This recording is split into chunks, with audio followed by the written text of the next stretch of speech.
I think the sort of renewables market faces sort of quite a large amount of uncertainty. To be perfectly honest, it's sort of quite inherent within the entire business. I suppose you've got regulatory parameters sort of changing all the times in terms of sort of politicians sort of opening their mouths and going back on what they've previously said, and in terms of sort of changing feed-in tariffs, changing ROCs, changing sort of payment schemes effectively. Obviously there are sort of many uncertainties in terms of, I suppose, the amount of land that's out there in terms of sort of what you can build on and what you can't build on.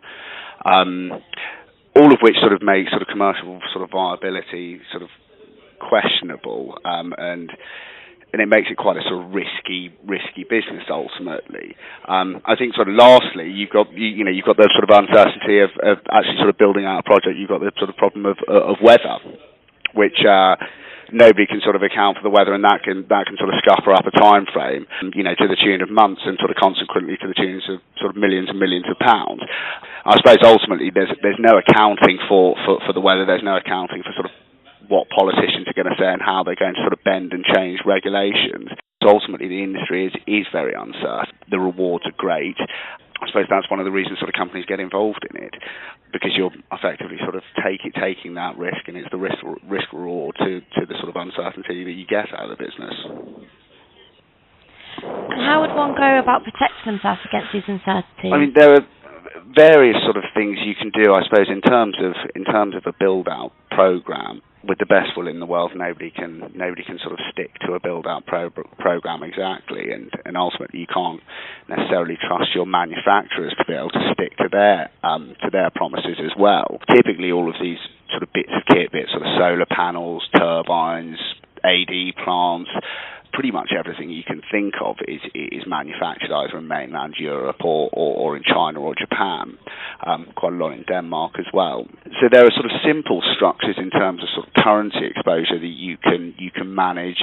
I suppose ultimately what you're looking for is flexibility in terms of moving drawdown periods, being able to roll contracts, and ultimately having some sort of flexibility to know that if the site's sort of unmanageable for a period of weeks or months because of rain or because of any form of delay, you have that flexibility to be able to go, I've locked in a specific rate, I know where I stand at the end of the project. And I suppose ultimately that's what developers are looking to do, is just take risk off the table, and you need a sort of flexible product to be able to do that. Clearly there's a lot of regulatory uncertainty within the UK market. Why is the European and other foreign markets more advanced than the UK? I think ultimately because they've stuck to their word, and actually more and more you're seeing a lot of UK developers moving out to both Europe, and indeed the Middle East is receiving a lot of sort of commercial movement as well.